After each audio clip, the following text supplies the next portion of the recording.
안녕하세요. 저는 결혼 1년 만에 결혼 생활의 종지부를 찍고 온 30대 후반 여자입니다. 말이 이혼이지 거의 탈출에 가까운 선택이었어요. 결혼하면 당연히 미혼 일대와 생활이 달라진다는 거야 저도 충분히 알고 있습니다. 저도 제가 겪은 일인데 아직도 이런 시댁이 있다는 게 믿기지 않습니다. 여자 팔자, 뒤흉박 팔자라더니 결혼으로 인생 골로 갈 뻔했어요. 그렇다고 제가 결혼으로 팔자 한번 바꿔보겠다고 마음먹은 사람도 아니었답니다. 저는 결혼에 큰 뜻이 없었어요. 제가 초등학교 4학년 때 부모님이 이혼을 하셨거든요. 모성애는 강하다는데 저희 엄마는 꼭 헌신짝 버리듯이 저와 아버지를 버리고 매몰차게 가버리셨어요. 지금도 기억이 나는 게 짐을 싸는 엄마 옷자락을 잡고 울었던 기억이 나요. 나도 엄마 따라갈래. 엄마, 나도 데리고 가. 진영아, 엄마 아빠 이혼하는 거야. 이제 같이 못 살아. 그럼 난 엄마랑 살래. 엄마 따라갈 거야. 왜 그래? 난 정말 이 고씨 집안이 너무 싫어. 그러니까 제발 엄마 좀 편히 살게 그냥 할머니랑 아빠랑 같이 살아. 엄마 찾지 말고. 어린 나이였던 전 엄마랑 살겠다면서 떼를 썼어요. 아무래도 어렸으니까 아버지보다는 엄마를 더 좋아할 때였죠. 하지만 엄마는 절 반강제적으로 할머니와 아빠 곁에 남겨두고 떠나버린 거예요. 그 당시 엄마는 할머니와 같이 살면서 본인 나름대로 시집살이 한다고 느꼈던 부분이 있던 것 같아요. 그렇다고 해서 할머니가 뭐 시집살이 시키는 사람도 아니셨어요. 힘든 경제 상황에 엄마가 일을 하셨기 때문에 집안일은 거의 할머니 담당이었어요.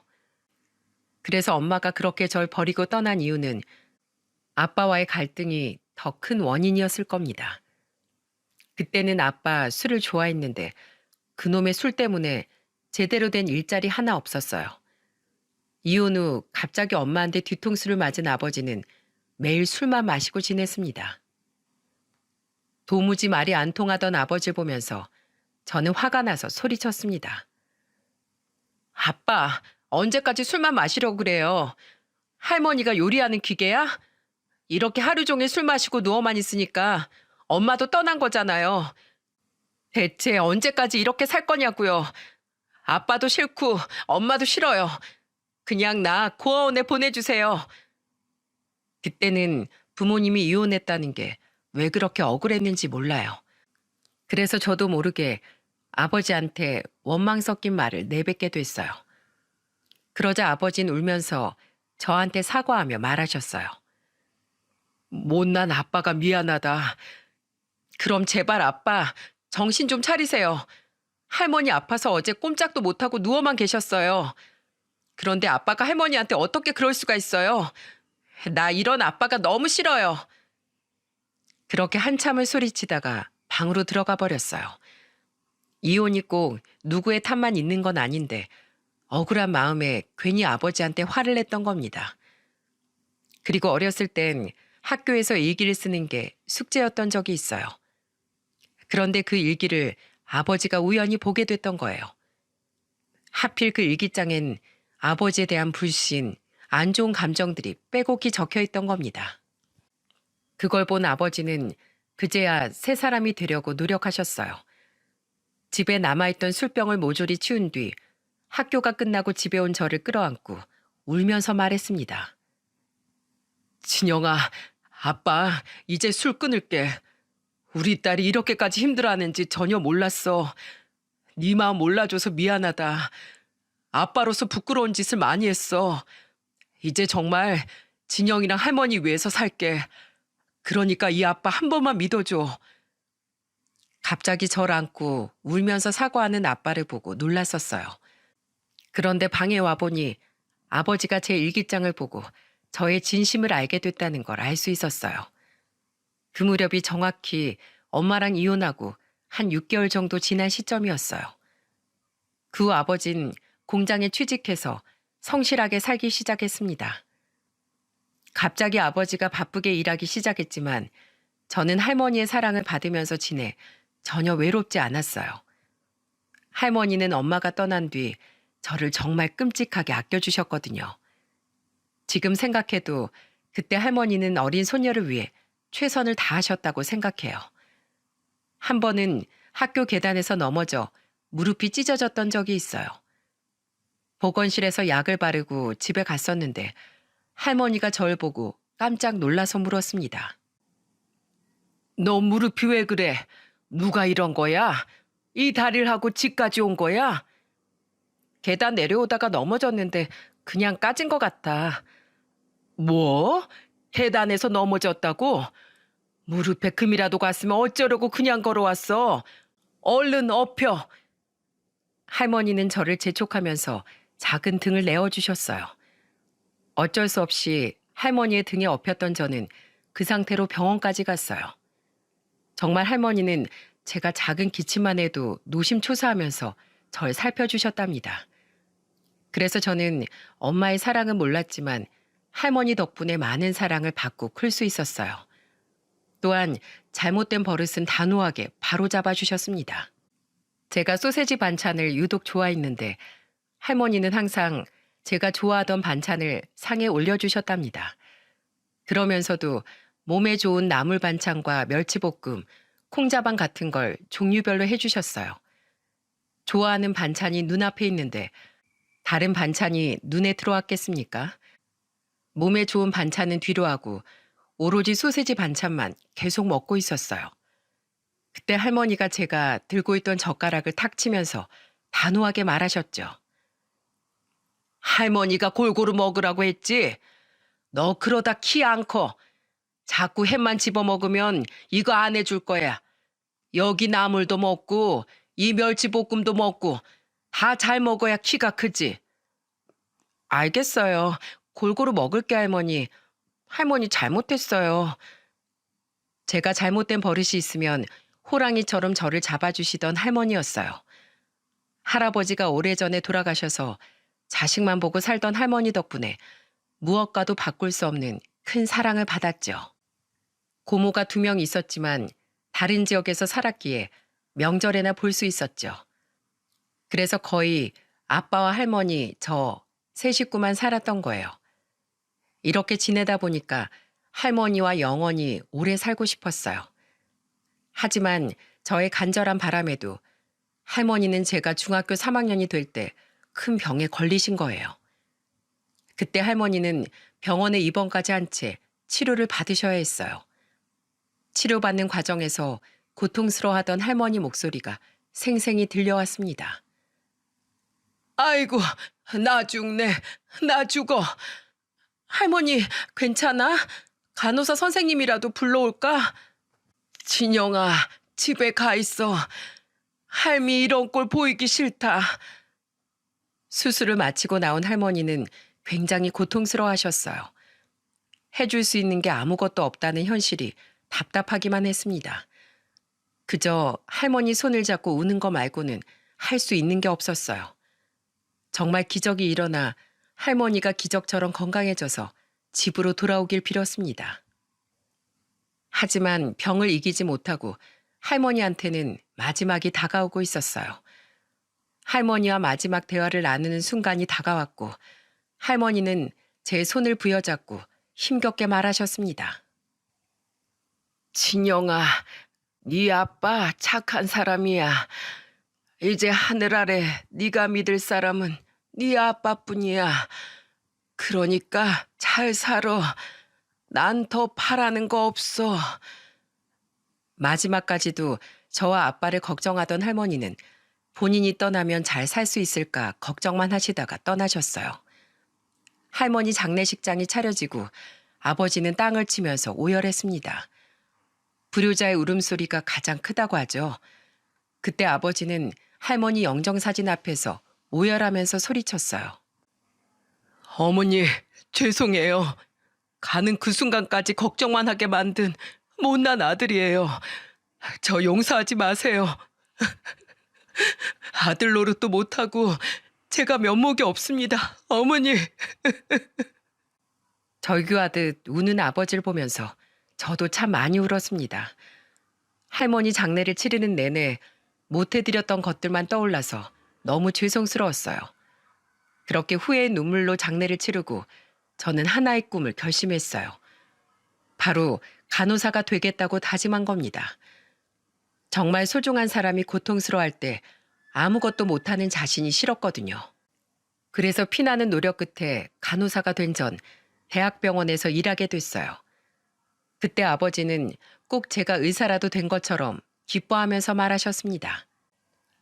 우리 딸, 이 못난 아빠 만나서 고생만 했는데 이렇게 훌륭하게 커져서 고맙다. 아빠, 지금 우는 거야? 누가 보면 나 의사라도 된 줄 알겠다.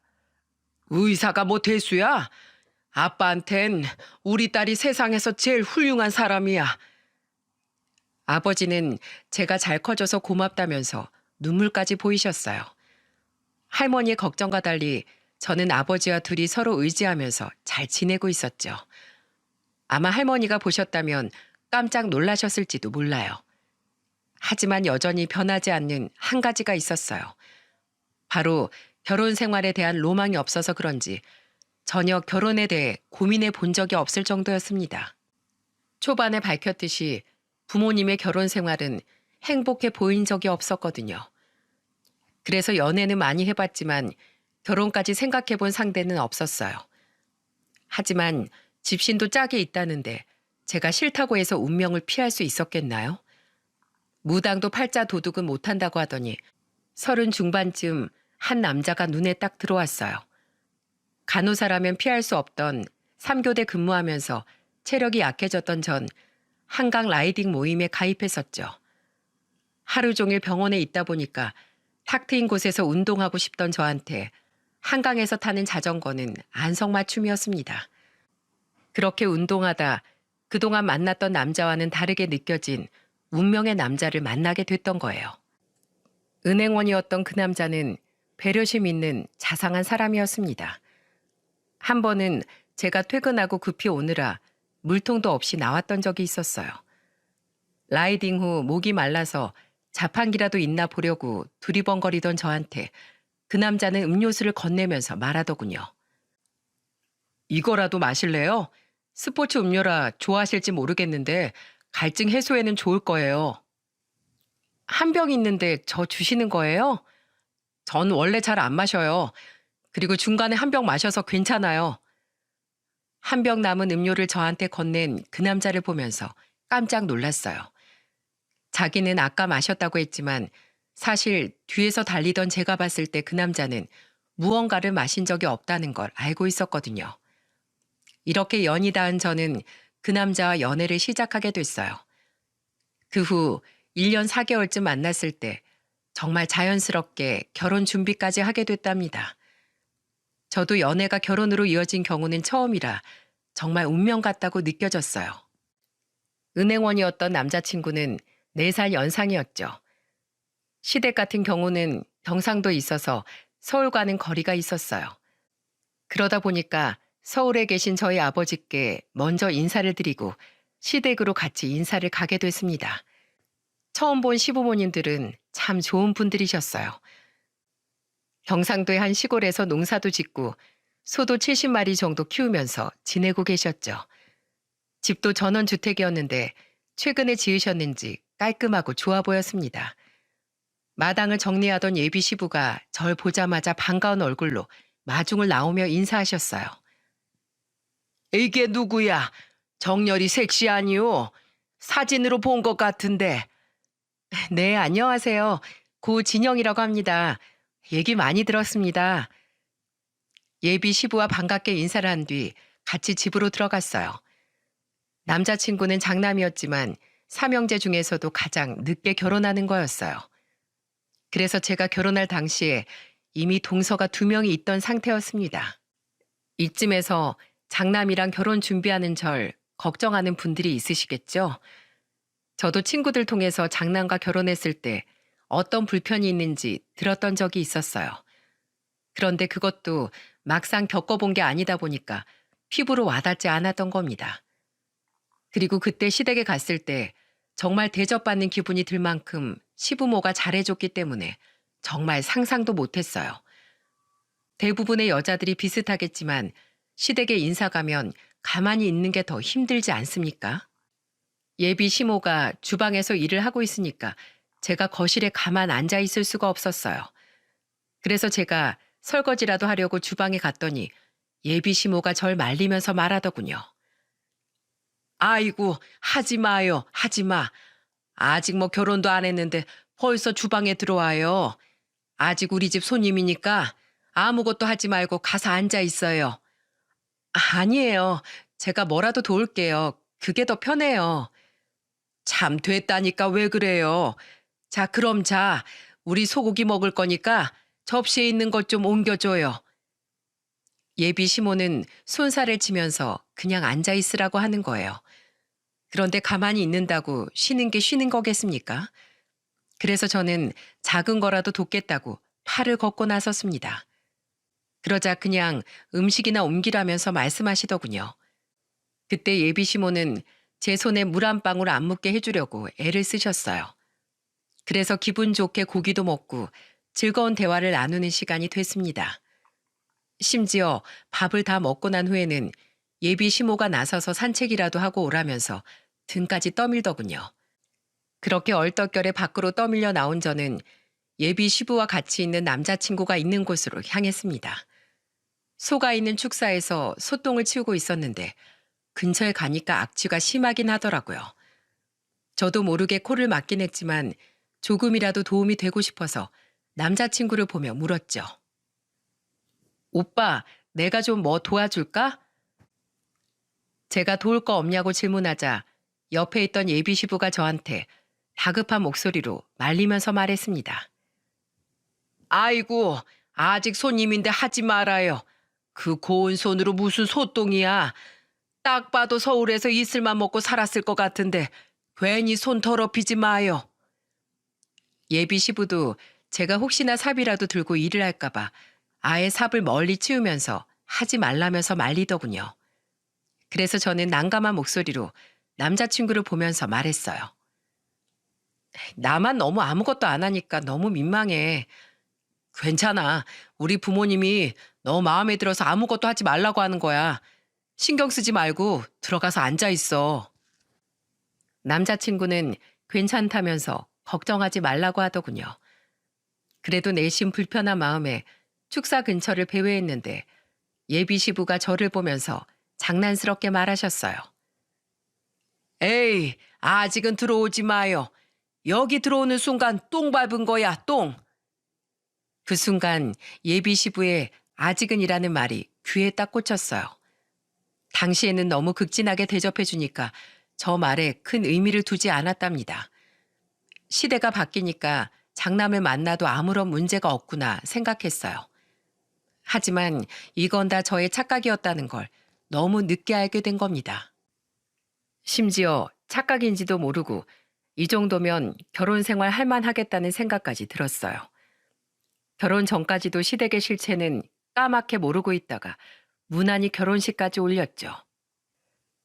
저희 신혼집은 시댁에서 1억, 친정아버지가 5천을 보태주셔서 신혼집도 문제없이 마련했어요. 남편과 제가 모아둔 돈도 꽤 있었기에 대출을 조금 받긴 했지만 부담될 정도는 아니었답니다. 신혼집에 웨딩 사진까지 걸고 행복한 미래를 그렸지만 그때부터 제 인생은 정말 롤러코스터 같은 나날이 펼쳐졌어요. 롤러코스터를 타는 것처럼 즐거웠냐고요? 아니요. 완전히 정반대였습니다. 공포에 더 가까웠던 제 결혼 생활을 지금부터 한번 써보도록 하겠습니다. 저는 몰랐지만 결혼 전쟁의 서막은 신혼여행 후부터 시작되고 있었어요. 여행을 다녀온 후 저는 시모한테 잘 다녀왔다는 안부 인사차 전화를 드렸었죠. 어머님, 저희 잘 도착했어요. 다행이네. 근데 우리 선물은 사왔니? 뭐 사왔어? 아버님 선물로 벨트 사고 어머님 선물로 향수랑 손수건 준비했어요. 일정이 빠듯해서 겨우 샀어요. 뭐? 향수랑 손수건? 그거 한국에서도 언제든지 사올 수 있는 거잖아. 선물 고르는 센스가 그렇게 없어? 좋은 가방이라도 좀 하나 사올 줄 알았더니 김 빠지네. 공항의 면세점은 폼이냐? 나 같으면 면세점에서 하나 사왔겠다. 죄송해요, 어머님. 제가 그것까진 생각하지 못했네요. 다음에라도 기회가 생기면 꼭 챙길게요. 신혼여행 잘 다녀오자마자 전 시모한테 선물 잘못 사왔다고 타박을 들었어요. 일단 너무 화를 내시니까 제가 뭘 잘못했나 싶어서 얼떨결에 사과를 드리고 끊었습니다. 전화를 끊고 이게 무슨 상황인지 의아했어요. 그 후 친정아버지한테 벨트를 선물로 드렸는데 감동한 목소리로 말하시는 거예요. 여행 가서 무슨 선물까지 다 사왔어? 그래도 내 생각해서 이렇게 챙겨줘서 고맙다. 내가 닳도록 잘 쓰마. 싱글벙글한 표정으로 고맙다고 말하는 아버지를 보니까 시모랑 비교가 될 수밖에 없었어요. 시댁에 갔을 때 시모가 향수가 많길래 비싸고 좋은 향수로 사왔던 겁니다. 나름대로 생각해서 사온 건데 안 좋은 소리를 들으니까 기분이 영 좋지 않았어요. 선물을 하고도 안 좋은 소리 듣긴 처음이었습니다. 그런데 이 황당한 사건은 시작에 불과했어요.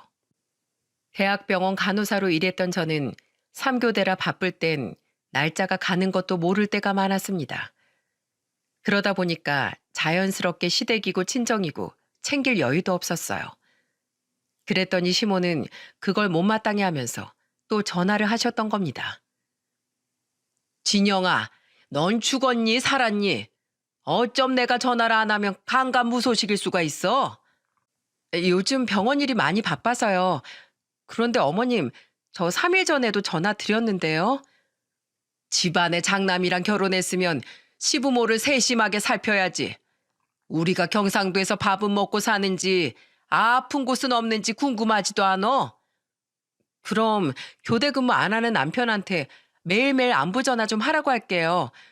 제가 야간 근무를 들어가면 밤낮이 바뀌니까 지금이 낮인지 밤인지 모르겠어요. 뭐? 너 지금 내 말 거역하는 거야? 아니죠. 부부는 일심 공동체인데 남편이 전화하면 제가 하는 거나 마찬가지죠. 그럼 전 야간 근무를 가야 하니까 가보겠습니다. 내일부터 전화 드릴 테니까 안심하고 주무세요. 저는 출근하던 중이라 황급하게 시모의 전화를 끊었어요. 왜 아들도 안 하는 전화를 며느리가 대신 해야 되는 건가요? 여러분들도 며느리가 시댁에 매일 전화를 드려야 한다고 생각하시나요? 그렇다고 제가 아예 모르쇠 하면서 지내는 건 아니었어요. 장마가 오거나 폭염폭설에는 꼭 안부 전화를 드렸습니다. 그런데 시모는 매일매일 전화를 하라고 하니까 저는 불가능하다고 미리 선을 그은 거예요. 그때는 이것도 다 맞춰가는 과정이겠지 생각했어요. 30년 넘게 따로 살던 사람들이 하루아침에 잘 맞을 수 있겠습니까? 그래서 잘 대화로 맞춰가려고 많은 노력을 기울였습니다. 하지만 전화로도 일방적인 주장을 하는 시모가 오랜만에 만났다고 가만히 있을 리가 있겠나요? 아무래도 거리가 있으니까 자주 시댁에 가지 못하고 시부모 생신 때나 내려갔었어요. 그런데 오랜만에 만나 잘 대화를 나누다가 시모가 뜬금없이 절 쏘아보면서 묻더군요. 첫째, 내가 지금 결혼한 지 6개월쯤 됐나?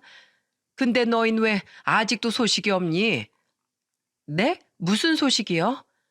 내가 기다릴 소식이 뭐겠어? 당연히 손주 소식이지. 너희가 이팔 청춘도 아닌데 한 살이라도 젊을 때 애부터 만들어야지. 너도 30대 후반이고 우리 아들은 40이 넘었는데 너희들 애 안 낳을 거야? 아, 그럴 거면 뭐하러 결혼했어? 시모의 말에 저는 기겁을 했어요. 제가 무슨 애 낳는 기계도 아니고 애 안 낳을 거면 뭐하러 결혼했냐는 말까지 들으니까 당황스러울 수밖에 없었습니다.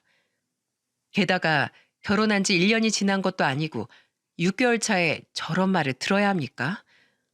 너무 당혹스러웠지만 시모에게 진지한 목소리로 제 생각을 말씀드렸어요. 저 병원 일도 바쁘고 아직 남편이랑 구체적인 계획을 얘기해 본 적이 없어요. 아이 문제는 저희가 상의해서 결정할게요. 어디서 말대꾸야? 장남이랑 결혼했으면 아이 문제는 시댁이랑 상의를 해야지. 니들이 다른 형제랑 같어?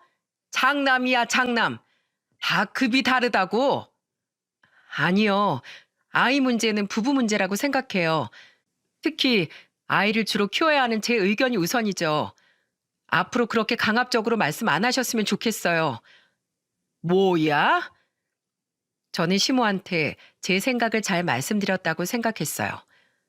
그런데 시모는 더 화가 나서 소리를 지르는 게 아니겠어요? 그랬더니 남편이 상황을 정리하면서 말했습니다. 아이, 엄마 생신이라 모였는데 왜 그러세요? 엄마 생각 충분히 알았으니까 저희도 잘 생각해 볼게요. 그래, 내가 다 너희 생각해서 하는 소리야. 우리 아들 엄마 맘 알지? 네네. 아이, 엄마 그러니까 어서 음식 좀 드세요. 제가 말할 땐 절 노려보시더니 남편이 한마디 하니까 금세 진정하시는 겁니다. 그 순간 시댁에서 내 편이 한 명도 없는 것 같았어요. 이런 감정을 느낄 수밖에 없던 건 동서들 때문인 것도 있었어요. 저보다 한 살 많았던 둘째 동서는 제가 시집 온 그 순간부터 저를 못마땅해 했습니다. 나이는 저보다 많은데 족보상 저를 형님이라고 불러야 하니까 그게 아니꼽다고 생각한 거예요. 그래서 그날도 아이 문제로 시모 남편과 대화하다 억울함을 느꼈던 저는 주방으로 가서 냉수를 들이켰어요. 그런데 그런 저를 보곤 뒤따라오더니 둘째 동서가 팔짱을 끼고 저한테 비아냥거리면서 말하더군요. 형님, 제가 형님보다 나이 한 살 많은 거 아시죠? 그리고 시댁에서 짬밥만 7년이에요. 네? 그게 왜요? 그냥 알고 있으라고요. 물론 나이도 제가 한 살 많아도 형님이라고 부를게요. 잘 지내봐요. 형님이라고 불러주겠다고 선심 쓰듯이 말하는 둘째 동서한테 어째 좀 쎄한 기운이 느껴졌어요.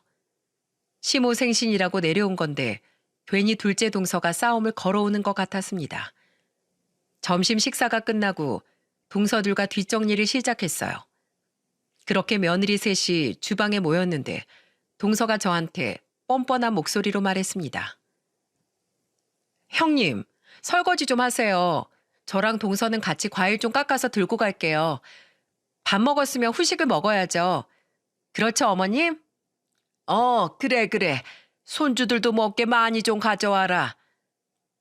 둘째 동서는 후식을 가져가겠다면서 식구들까지 전부 부르면서 말하는 거예요. 그렇게 얼떨결에 저는 설거지 담당이 됐어요. 뭔가 당한 것 같은 생각이 들어 자꾸 기분이 나빴습니다. 그런데 둘째 동서는 이런 상황도 모르고 계속 심기를 건들기 시작하는 겁니다. 대가족이 모인 날이다 보니까 설거지할 게 엄청 많아서 겨우 끝냈는데 또다시 둘째 동서가 제 옆에 와 황당한 소리를 하더군요.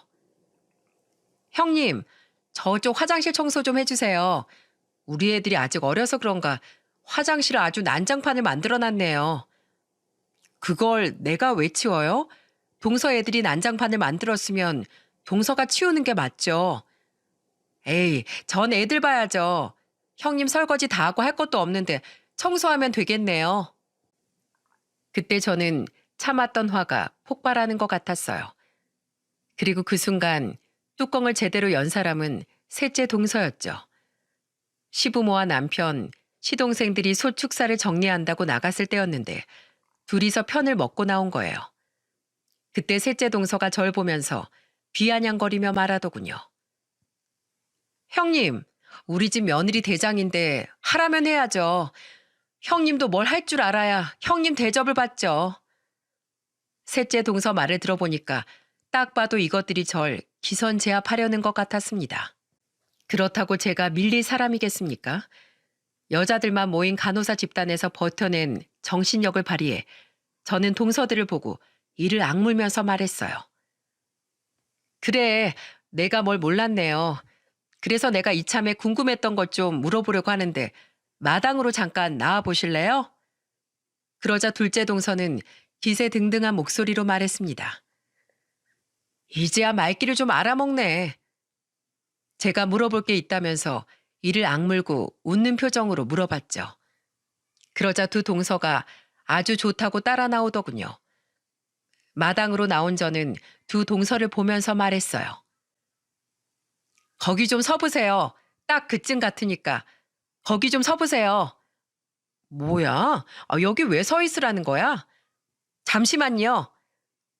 저는 동서들을 세워놓고 마당 한켠에서 고무 호수를 집어들었습니다. 그리고 냅다 물을 틀고 동서들을 향해 호수 방향을 잡았어요.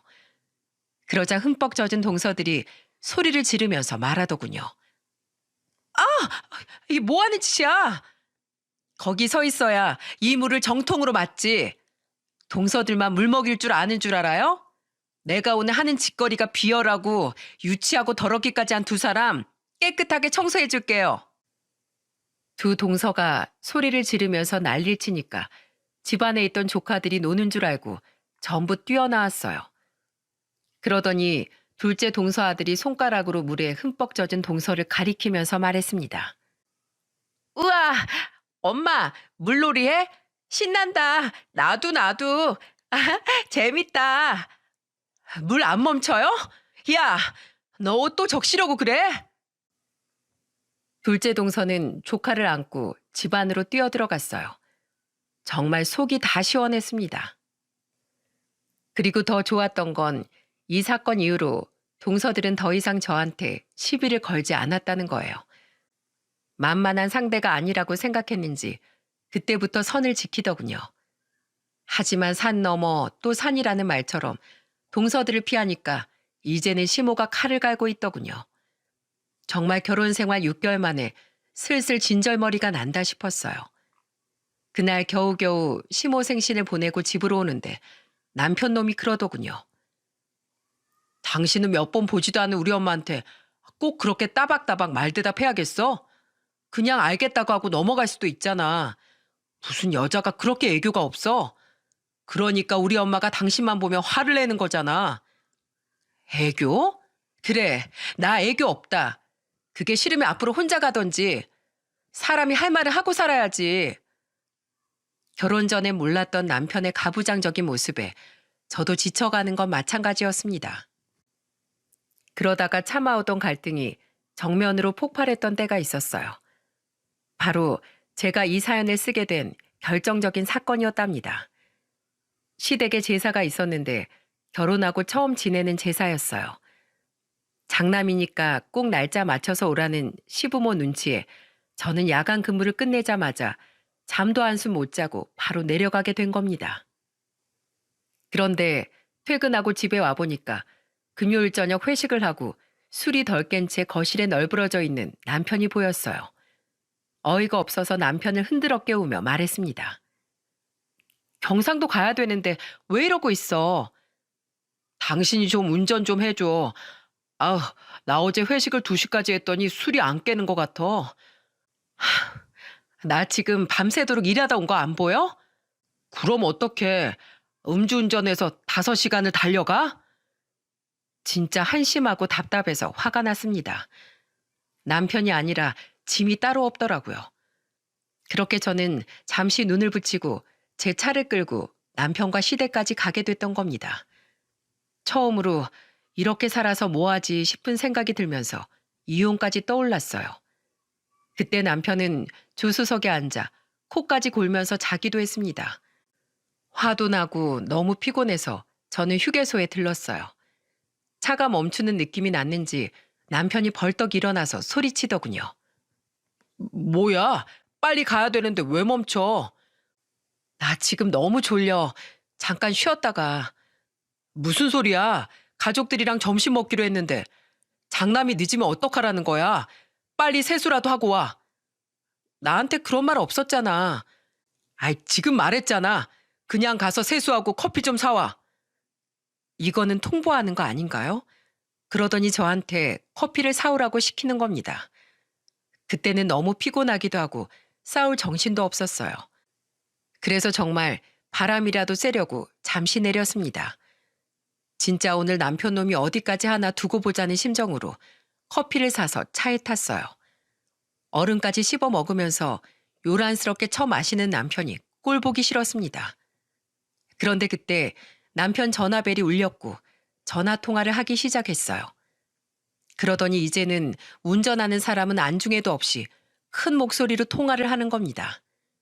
남편 입을 한 대 치고 싶은 심정이었죠. 그런데 그때 갑자기 옆차가 끼어드는 걸 피하다 핸들을 급하게 틀게 됐습니다.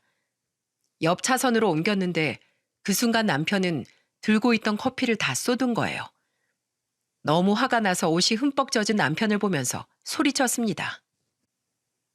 커피를 놓고 전화를 받던지. 이게 뭐야? 남자가 일로 바쁘면 그럴 수도 있지. 어디 여자가 남자 하는 일에 토를 달어? 여기서 여자 남자가 왜 나와? 연애 때 이런 모습 봤으면 당신이랑 절대 결혼 안 했어. 서울에서 시댁까지 5시간 정도 걸렸는데 정말 수십 번도 넘게 싸우면서 내려왔어요. 졸음운전은 피했지만 대신 화병을 얻은 것 같았습니다. 그때 시댁 근처쯤 왔을 때 시모한테 한 통의 전화가 오더라고요. 필요한 음식들 재료 보냈으니까 근처까지 왔으면 시장 좀 봐서 와.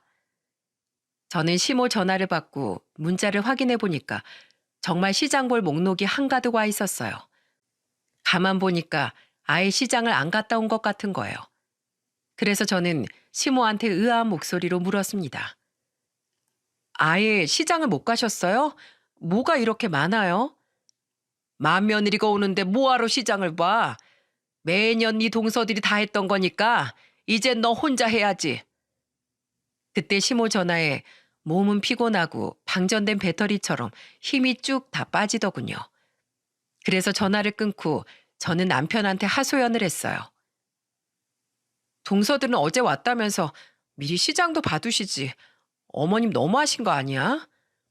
시어머니가 시키면 그냥 좀 곱게 해. 자꾸 토달지 말고. 그리고 그런 말을 왜 나한테 해? 당신이랑 같이 우리 엄마 욕이라도 해달라는 거야? 뭐? 지금 그게 할 소리야? 왜? 할 말을 하고 살라면서. 옆에서 한마디도 안 지고 깐족거리는 남편한테 화가 난 저는 차를 급정거시켰어요. 그리고 조금 남아있던 아이스 커피를 얼굴에 확 뿌려버렸습니다. 그러자 저를 보면서 남편이 소리치더군요. 갑자기 차는 왜 멈춰? 얼굴 부딪히잖아. 커피는 또 뭐야? 너 미쳤어? 그래, 나 미치기 직전이니까 와이프 소중한 것 좀 알아라. 어? 네 가족만 챙기지 말고. 제가 눈을 부라리면서 말하니까 그제야 남편은 제 눈치를 봤습니다. 하지만 이미 시장 볼 건 산더미라 한숨 돌릴 틈도 없더라고요. 정신없이 시장 보고 시댁으로 갔는데 황당한 일이 있었습니다. 바로 시댁 식구들이 밥을 이미 다 먹은 상태였어요. 심지어 제가 사온 게 주방 한켠에 쌓여 있는 겁니다. 시모가 태어난 목소리로 말하더군요. 왔어? 고생했다. 제가 사온 거 저기 다 있는 거 아니에요? 다 있지. 부족한 것보다 남는 게 낫잖아. 어머님, 지금 일부러 저한테 그러시는 거죠? 내가 왜 너한테 일부러 그래? 다 필요하니까 시킨 거지. 사오라는 재료는 전부 다 있었고 심지어 점심도 시댁 식구들끼리 다 먹은 뒤였습니다. 어처구니가 없었어요. 일단 전 화낼 틈도 없이 배가 고파 밥부터 먹으려고 두리번거렸죠. 그랬더니 시모가 저한테 앞치마를 주면서 말했어요. 얼른 상 치워야지. 저 밥도 못 먹고 온 거예요. 여기 더럽잖아. 치우고 먹어야지. 방금 도착한 저한테 시모가 상을 치우라는 거예요. 그런데 그걸 본 동서들이 옆에서 키득거리고 있었습니다. 저는 그 앞치마를 받아들고 울며 겨자 먹기로 상을 치웠어요. 배고프고 피곤하니까 얼른 치우고 밥부터 먹고 싶은 심정이었죠. 정말 그때부터 생존 본능에 가까웠어요. 시모가 노골적으로 고기 반찬도 남편 앞으로 놨는데 일부러 제 앞으로 끌어다 놓고 먹어치웠습니다. 어차피 제사 음식도 제가 할 텐데 당연히 제가 먹어야 하는 거 아닙니까? 그래서 시모가 눈치를 주거나 말거나 고기를 집어먹었어요.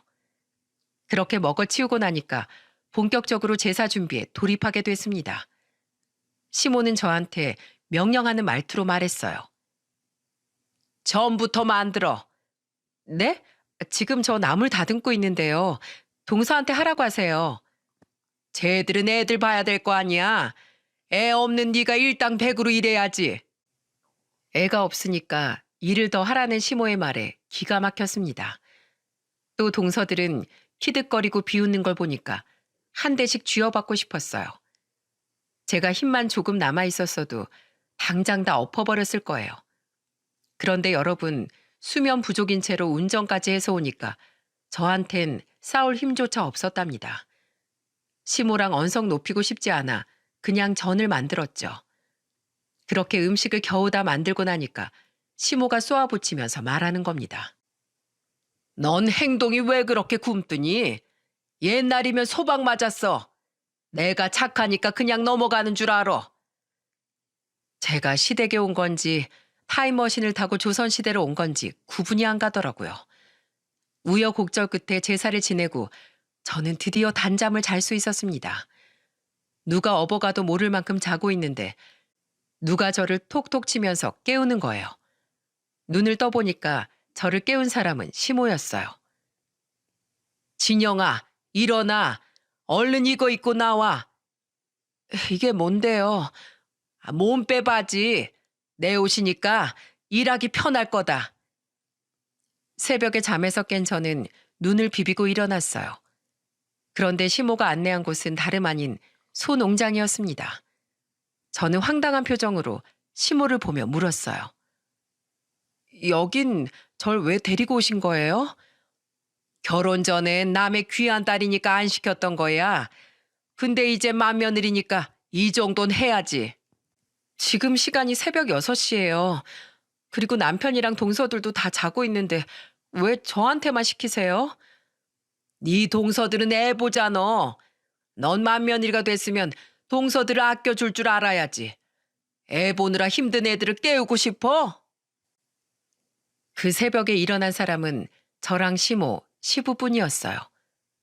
꾹꾹 눌러온 화가 터져서 저는 시모를 똑바로 쳐다보면서 따져 물었습니다. 대체 저한테 왜 그러세요? 이러시는 이유가 있을 거 아니에요. 왜? 불만이야? 신고식 해야지. 맏며느리가 쉬운 줄 알았어? 맏며느리 자격, 예절, 도리가 된 사람인지 지금 확인하고 있는 거잖아. 참 진짜 기가 차네요. 요즘 도덕책에서는 소똥 치우는 걸 며느리한테 알려주라고 나와요? 와, 진짜 못해 먹겠네. 저는 벼랑간 삽을 땅에 집어 던져버렸어요. 그러자 시모가 황당한 표정으로 절 보면서 말했습니다. 이게 지금 뭐 하는 짓이야? 어디서 삽을 던져? 소똥 그쪽이나 많이 치우고 사세요. 난 더러워서 이 집 며느리 안 할랍니다. 맏며느리 반납할 거니까 새로운 며느리 알아보세요. 뭐? 너 지금 말 다 했어? 정신 차려. 너 30대 후반이야. 내일 모레면 40인데 누가 널 데려가? 이혼한다고 뭐 대단한 남자가 너 모셔간다니? 이혼이요? 아직 모르나 봐요. 혼인신고도 안 했는데 무슨 이혼이요? 돌아서면 그냥 남이거든요? 아줌마나 소똥 열심히 치우시고 평생 아들이나 치마폭에 감싸고 사세요. 소 잃고 외양간이나 고치시고요. 계속 이렇게 살면 못난 아들 평생 노총각 신세일 테니까요. 뭐야? 너 지금 말 다 했어? 저는 억눌렀던 화를 전부 시모한테 쏟아냈어요. 그리고 뒤돌아서 나오는데 시모가 뒤에서 이년저년하면서 욕을 하고 있는 겁니다.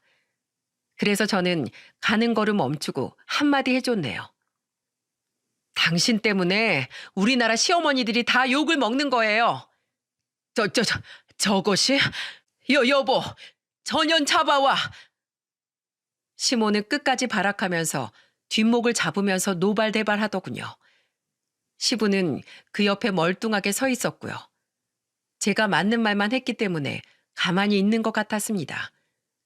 그렇게 저는 다 자고 있을 시간에 혼자 짐을 싸서 서울로 출발해버렸어요. 이미 차는 떠났는데 중간쯤 갔을 때 남편 놈한테 전화가 오더군요. 여보, 어디야? 누가 네 여보야? 아직 상황 파악 안 됐니? 아니, 소똥 좀 치우라고 했다고 먼저 가는 게 어딨어. 진짜 나한테 이혼 당하고 싶어? 넌 어쩜 그렇게 엄마라는 사람하고 똑같니? 혼인신고도 안 했는데 무슨 이혼? 그리고 내가 너 버리고 나온 거야. 그런 집구석이랑 엮이기 싫어서 손절하고 온 거야. 내가 경고했지. 남한테 잘할 생각하지 말고 옆에 있는 가장 소중한 사람한테 잘하라고. 넌 사랑받을 자격도 없어. 평생 노총각으로 사세요. 그렇게 멍청한 남편놈한테 최후 통보를 하고 끊어버렸습니다. 이제 여러분들 어떻게 됐을 것 같으신가요? 아주 시댁이 진짜 한바탕 뒤집어졌네요. 그러거나 말거나 저는 서울 도착하자마자 짐을 싸서 친정으로 갔습니다. 어차피 집도 팔아서 제 지분만 가져가면 되는 상황이라 그냥 나와버렸어요. 정말 같은 공간에 한시라도 있고 싶지 않아 나와버리고 끝을 냈습니다. 물론 제가 엮인 시댁이 이상한 집이라는 걸 알아요. 분명 좋은 시어머님들도 많으실 거예요. 하지만 저처럼 이렇게 지독한 시댁 만나서 시달린 며느리들도 있을 겁니다. 그래서 저는 이 사연을 보내면서 객관적인 시선으로 봐주길 바라는 마음에 보내게 됐어요. 왜냐하면 저는 진심으로 최선을 다했지만 이런 결과를 본 게 억울하기도 하거든요. 그렇게 전 남편과 헤어지고 나니까 그제야 울면서 친정집까지 찾아와 제게 용서를 구하더군요. 여보, 미안해. 나 진짜 당신 이렇게까지 상처 입었는지 몰랐어. 그래도 결혼 생활 1년 동안 우리 좋은 추억도 많았잖아. 제발 나 용서해줘. 집 앞에서 난리를 치던 전 남편을 본 아버지는 화가 잔뜩 난 얼굴로 빗자루를 든 채 쫓아나갔습니다. 그리고 호통을 치며 말하셨어요. 결혼 전에 나한테 뭐라고 했어? 내 딸 행복하게 해준다고 했어, 안 했어? 네, 잘 산다고 했습니다. 평생 좋은 가정 꾸려서 화목하게 산다고 했습니다. 약속 못 지켜서 죄송합니다. 우리 딸이 그 집 노예야? 귀한 내 딸한테 지난 1년 동안 자네 어머니가 대체 그렇게까지 할 동안 자네 뭐 했어? 아버님, 죄송합니다. 저 정말 정신 차렸어요. 진영이 좀 불러주세요. 됐어. 돌아가게. 이젠 내가 반대야. 우리 딸이 싫다는데 내가 왜 그런 짓을 해? 다신 이 근처 얼씬도 하지 마. 아버지가 빗자를 휘두르면서 말하자 전 남편 놈이 주랭랑을 쳤습니다. 어찌나 한심하던지 저런 거랑 산 제가 다 불쌍할 지경이었어요. 그 후 시모도 수차례 제게 전화를 걸어왔지만 아예 받지도 않았습니다. 새벽 6시 그 시간에 번쩍 든 정신으로 할 말을 다 하고 왔거든요. 그런데 남편은 한 6개월 동안 지치지도 않는지 계속 절 찾아오는 겁니다. 원래도 집착이 심했던 사람이라 겁이 났지만 든든한 아버지 덕분에 완전히 끊어낼 수 있었어요. 그렇게 제 결혼 생활에 마침표를 찍을 수 있었답니다. 사람이 입으로 잘났다고 떠든다고 잘난 사람 되겠습니까? 진국인 사람은 행동 하나에서도 됨됨이가 느껴지는 것 같아요. 그리고 행동을 보면 진심이 묻어나는 것처럼 여러분들도 신중한 선택을 하셨으면 좋겠습니다. 지금은 아버지와 둘이 잘 살고 있어요. 앞으로 저는 이렇게 아버지께 효도하면서 살 생각이에요. 행복은 미래가 아닌 현재에서 만들어간다고 생각해요. 그러니까 여러분들도 먼 미래가 아닌 옆에 있는 소중한 분들과 행복하길 바라겠습니다. 모두 행복하세요.